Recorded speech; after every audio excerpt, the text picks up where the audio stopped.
XRP ETF에 대한 이야기가 요즘 다시 나오고 있습니다. SEC와의 소송 문제 때문에 XRP ETF가 될지 안 될지 정말 가닥이 안 잡혔는데 이번에 SEC가 ETF 관련 규정을 하나 바꾸면서 이야기가 좀 달라졌습니다. 될 수 있다는 기대감 이런 것보다 정말로 만들어질 수 있는 구조가 생긴 것 같아요. 그래서 이번 영상에서는 어떤 규정이 새롭게 나왔는지, 그 규정이 XRP ETF 승인에 어떤 영향을 줄 수 있는지 한번 살펴보도록 할 거고요. 영상을 올려드리기 전에 이런 내용들은 제가 해석 코멘트를 달아서 소통방에다 먼저 올려드리고 있습니다. 어제 이더리움 단기 하락 관점부터 오늘 오전에도 상승 흐름으로 돌아섰다는 브리핑까지 모두 해드렸죠. 지금 이더리움이 시장을 주도하고 있다 보니 리플이 큰 주목을 받지 못하고 있습니다. 그래서 이더리움이 어떻게 흘러가는지 체크하는 게 생각보다 중요해요. 이런 부분들 제가 매일매일 소통방과 네이버 카페에 보기 쉽도록 정리해서 올려드리고 있습니다. 도움이 필요하신 분들은 아래 댓글에 있는 입장 링크 참고하셔서 입장하시면 되고요. 모두 무료로 운영하고 있으니까 부담 갖지 마시고 편하게 들어오시면 됩니다. 그럼 본격적으로 시작하기에 앞서 구독, 좋아요, 그리고 알림 설정까지 한 번씩 눌러주시면 감사하겠습니다. 이번에 SEC가 바꾼 규정은 ETF 시장 안에서 XRP 같은 코인을 실물 그대로 써도 된다는 걸 허용했습니다. 기존에는 ETF를 만들 때 현금만 들고 가야 ETF 주식을 받을 수 있었죠. ETF 발행사 입장에선 그 현금을 다시 코인으로 바꿔서 보관해야 했고, 그 과정에서 시간도 들고 수수료도 들고 가격 차이도 생겼습니다. 이 구조는 특히 XRP처럼 가격 변동성이 큰 자산에는 ETF 가격과 실제 XRP 가격이 따로 놀게 만드는 문제가 많았어요. 그걸 막으려고 일부러 거래 시간도 제한하고 청산 기준도 조정하고 ETF 하나 만들기 위해서 여러 가지 조치를 해야 했던 상황이었죠. 근데 이번 규정 변경으로 기관이 직접 XRP를 가져가면 그걸 바탕으로 ETF 주식을 발행할 수 있게 됐습니다. ETF를 되팔 때도 ETF 주식 대신 XRP 실물로 되돌려주는 게 가능해졌고요. 이게 왜 중요하냐면 ETF 가격과 실제 자산 가치가 거의 1대1로 맞춰질 수 있다는 뜻이 됩니다. 중간에 현금 변환 과정을 거치지 않기 때문에 가격 괴리도 줄고 슬리피지 문제도 줄어들고 결국 투자자 입장에선 ETF가 더 안정적으로 움직이게 되는 거죠. 또 하나 중요한 건 이 구조가 되면 기관들이 XRP를 직접 다뤄야 하기 때문에 시장 유통량도 바뀌게 됩니다. 실물 XRP가 오가야 ETF가 발행되기 때문에 수요와 공급이 실제 XRP에 영향을 주게 돼요. 즉 ETF가 상장만 되면 끝나는 게 아니라 그 안에서 기관들의 실거래가 늘어나면서 XRP의 거래소 유동성, 보유량 구조까지 달라질 수 있다는 얘기입니다. 한마디로 이번에 바뀐 규정은 XRP라는 자산이 제도권 유통망 안에서 직접적으로 쓰이게 만드는 판 자체를 바꾼 거예요. 이 구조는 기존 비트코인 현물 ETF 승인 때도 핵심 요건이었고, SEC가 그 구조를 XRP에도 적용 가능하다고 공식화한 이상 XRP ETF 승인도 조건상으로는 사실상 통과된 거나 다름없다는 평가가 나오는 겁니다. 이번 SEC 규정 변경을 그냥 XRP한테만 좋은 뉴스다 이 정도로만 보면 아쉽습니다. 실제로는 ETF 시장 전체의 기준을 바꾼 조치에 가까워요. 지금까지 암호화폐 ETF, 특히 현물 기반 ETF는 SEC 내부에서도 기준이 명확하지 않았습니다. 비트코인 ETF조차 승인되기까지 10년이 넘게 걸렸고, 그때마다 SEC가 들고 나온 논리는 늘 똑같았어요. 시장 조작 우려가 있다, 현물 거래소가 신뢰할 수 없다, 자산 가격이 투명하게 반영되지 않는다. 이런 이유들 때문에 현물 ETF는 계속 거절됐고, 그나마 허용됐던 건 선물 기반 ETF 정도였죠. 그런데 이번 조치는 그 프레임 자체를 SEC가 처음으로 공식적으로 바꾼 겁니다. ETF를 만들 때 현물을 직접 써도 된다는 건 단순히 발행 구조만의 문제가 아니에요. 그동안 SEC가 문제 삼아왔던 기준들 중 일부를 이제 받아들이겠다고 공식화한 것과 같습니다. 특히 주목해야 할 게 SEC가 이번 규정 변경을 설명하면서 비트코인과 이더리움 ETF가 금 ETF와 동등한 수준으로 조정됐다는 표현을 썼다는 점이에요. 이건 암호화폐를 전통자산 ETF와 같은 규제 프레임 안에 넣겠다는 의미고, 그 말은 곧 앞으로 알트코인 ETF들도 그 프레임 안에서 심사하겠다는 시그널입니다. 즉 XRP든 솔라나든 아발란체든 현물 ETF로 설계만 잘 되어 있으면 앞으로 승인 여부는 이 새로운 룰에 따라 판단하겠다는 뜻이에요. 시장을 전체적으로 봤을 때 이게 얼마나 큰 변화냐면, 그동안 SEC는 알트코인 ETF에 대해 아예 관심조차 두지 않았습니다. 이게 되냐 안 되냐 이런 것도 아니었고, 아예 논의 자체가 불필요하다는 분위기가 강했어요. 근데 이제는 ETF 발행 구조를 법적으로 인정해주고 현물 직접 거래도 허용하고 그걸 제도권 상품으로 넣을 수 있는 조건까지 만들어준 겁니다. 그래서 지금 나오는 분석들은 이번 규정 변경이 XRP만을 위한 게 아니라 전체 암호화폐 시장의 ETF 시대가 본격적으로 열리는 출발점이라는 얘기까지 하고 있는 거예요. 지금 XRP ETF는 이미 실제로 신청이 들어가 있고 SEC가 심사를 진행 중입니다. 어디서 신청했냐면 미국 뉴욕 증권거래소의 아카입니다.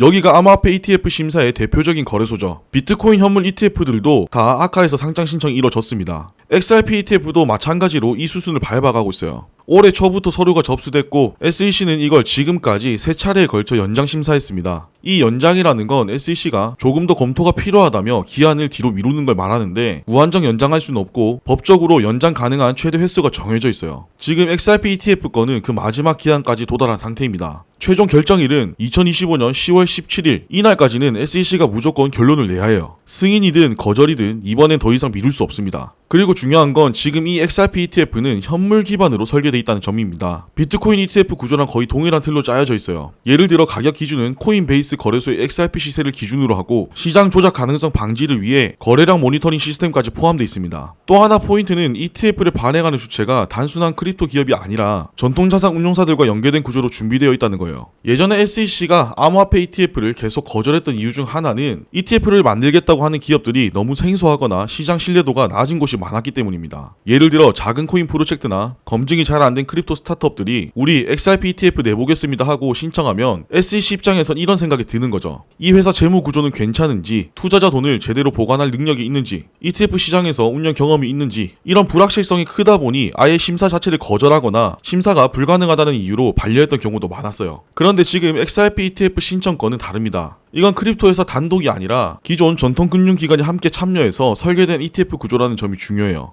예를 들어 ETF 발행을 담당하는 파트는 미국에서 이미 여러 ETF 상품을 운영해본 경험이 있는 자산 운용사고, 수탁은 대형 커스터디 업체에 맡기고, 가격 데이터는 코인베이스 같은 메이저 거래소 데이터를 기준으로 하겠다는 방식입니다. 이렇게 되면 SEC가 보기에 이 구조는 제도권 내에서 통제가 가능하다는 것과 기존 금융 시스템 안에서 리스크 관리가 가능하다는 판단이 서겠죠. 이 구조는 SEC가 비트코인 ETF 승인 때 인정했던 모델 그대로고요. 그래서 지금 업계에서는 이 정도 수준으로 준비했으면 승인 안 할 이유가 별로 없다 이렇게 보고 있습니다. 물론 여전히 SEC는 정치적인 판단을 할 수 있습니다. 하지만 기술적으로나 제도적으로 봤을 때 XRP ETF는 지금 완성도 측면에서 거의 마무리 단계에 와 있는 상태예요. 많은 분들이 이렇게 물어보십니다. 캐나다에서도 XRP ETF가 나왔고 브라질에서도 나왔는데 왜 미국은 이렇게 오래 걸리냐는 거죠. 먼저 첫 번째는 다들 아시다시피 소송 문제 때문입니다. SEC는 XRP는 미등록 증권이다라고 주장했고 리플은 XRP는 그냥 디지털 자산일 뿐이다라며 반박했죠. 이 싸움이 2023년 중반까지 이어졌고 결국 법원에서 XRP는 일반 유통에서 증권이 아니라는 판결이 나왔습니다. 이전까지는 SEC 입장에서도 ETF 심사를 하기가 애매했던 겁니다.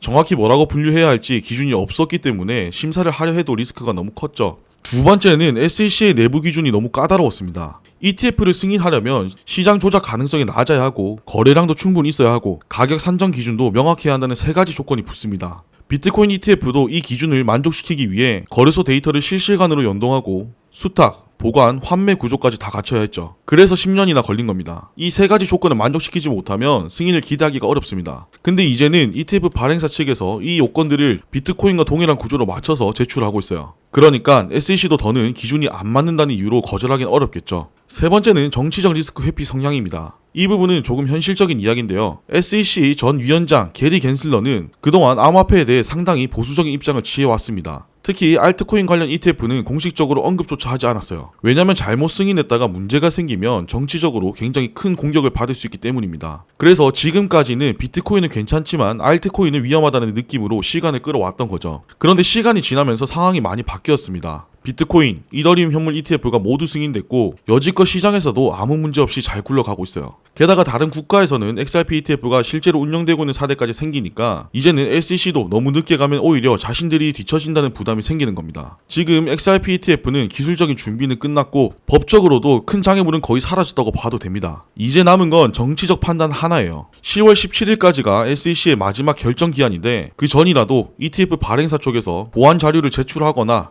시장 여건이 더 명확해지면 예정보다 일찍 승인될 수도 있습니다. 그리고 중요한 건 처음이 어렵지 한 번 승인되면 다른 알트코인 ETF도 줄줄이 따라올 수 있다는 점이에요. 즉 미국 시장 전체의 흐름이 XRP ETF를 계기로 한 단계 바뀔 가능성이 높다는 거죠. 이제 핵심은 이겁니다. XRP ETF가 승인될지 말지가 아니라 그걸 판단하는 기준이 바뀌었는가. 지금 이 흐름은 완전히 후자에 가까워지고 있습니다. ETF라는 건 그냥 허가받은 투자 상품이 아니라 한 자산이 제도권에 들어갔는지 아닌지를 가르는 공식적인 라벨입니다. SEC가 XRP를 ETF로 받아들이는 순간 이 자산에 붙어있던 각종 낙인, 예를 들면 소송 중, 불확실한 자산, 기관 비선호 같은 이미지가 단번에 지워지는 효과가 생깁니다. ETF 발행 구조, 현물 보관 방식, 기관 수탁 기준, 이 모든 게 비트코인 기준에서 알트코인 쪽으로 넘어오고 있다는 것 자체가 지금 시장 구조가 재편되고 있다는 증거입니다. 그럼 이 시점에서 투자자들이 봐야 할 건 두 가지입니다. 첫째, 지금 SEC가 보내고 있는 신호들을 세밀하게 확인하는 것. 공식 발표, 용어 선택, ETF 관련 서류의 표현 하나하나가 이제는 시장 방향성을 판단하는 실마리가 됩니다. 둘째, ETF 승인 이후 어떤 흐름이 이어질지를 미리 상상해보는 것. 단기 수급이 아닌 기간 유입, 장기 보유자 증가, 그리고 XRP 유통 구조 자체가 바뀌는 시나리오에 지금부터 하나씩 대비하는 게 필요합니다. 지금 XRP ETF가 될까라는 질문에서 이제 이 시장은 어디까지 제도화되고 있는가라는 질문으로 넘어가고 있는 중입니다. 기준이 바뀌고 시스템이 열렸다면 이제 흐름을 타고 올라가는 건 시간 문제일 수도 있어요. 그래서 지금 이 시점에서 중요한 건 결정이 내려지기 전까지 뉴스 흐름, 기관 반응, SEC의 입장 변화 이런 것들을 면밀하게 따라가는 겁니다. ETF 승인이 나오면 좋고 그 전에 바뀌는 구조를 이해하고 움직이면 더 좋습니다. 뭔지 도저히 감 안 잡히고 내용이 어렵다고 하시는 분들은 코민사 소통방에 들어오셔서 질문 남기시면 이해하기 쉽게 풀어서 추가적인 설명해드리도록 하겠습니다. 오늘 준비한 내용은 여기까지고요. 도움이 되셨다면 구독, 좋아요, 알림 설정 잊지 말고 꼭 한 번씩 눌러주시면 감사하겠습니다. 그럼 저는 또 알찬 내용 준비해서 돌아오도록 하겠습니다. 감사합니다.